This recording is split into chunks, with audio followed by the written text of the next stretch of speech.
Mort de Françoise Hardy, cette passion inattendue bien loin du monde de la musique. La discographie de Françoise Hardy n'a de secret pour quasiment aucun des Français.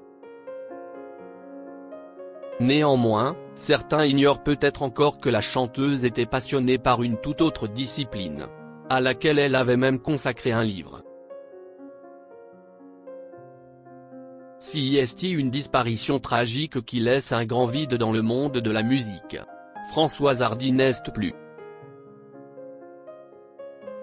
La célèbre chanteuse qui luttait depuis des années contre la maladie est décédée le 11 juin 2024 à l'âge de 80 ans.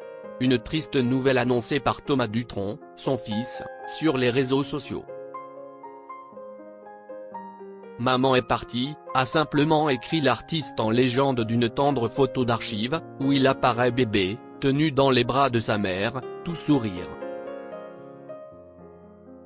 Depuis, les hommages ne cessent d'être rendus à la chanteuse qui a marqué le monde du 4e art en France.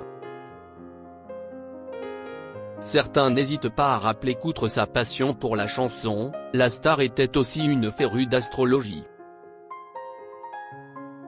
En 2003, elle avait d'ailleurs écrit un livre sur le sujet, intitulé Les rythmes du zodiaque, paru aux éditions Le Cherche Midi.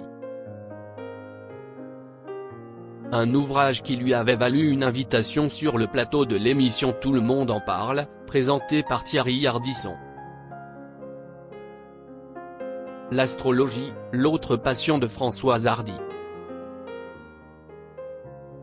Tout se passe comme si le système nerveux du nouveau-né fixait les rythmes de son environnement solaire au moment précis de sa naissance. Voilà ce que disait Françoise Hardy au sujet de l'astrologie. CIST, comme ça que ça semble se passer, mais on ne peut rien affirmer véritablement, avait-elle tout de même tenu à préciser.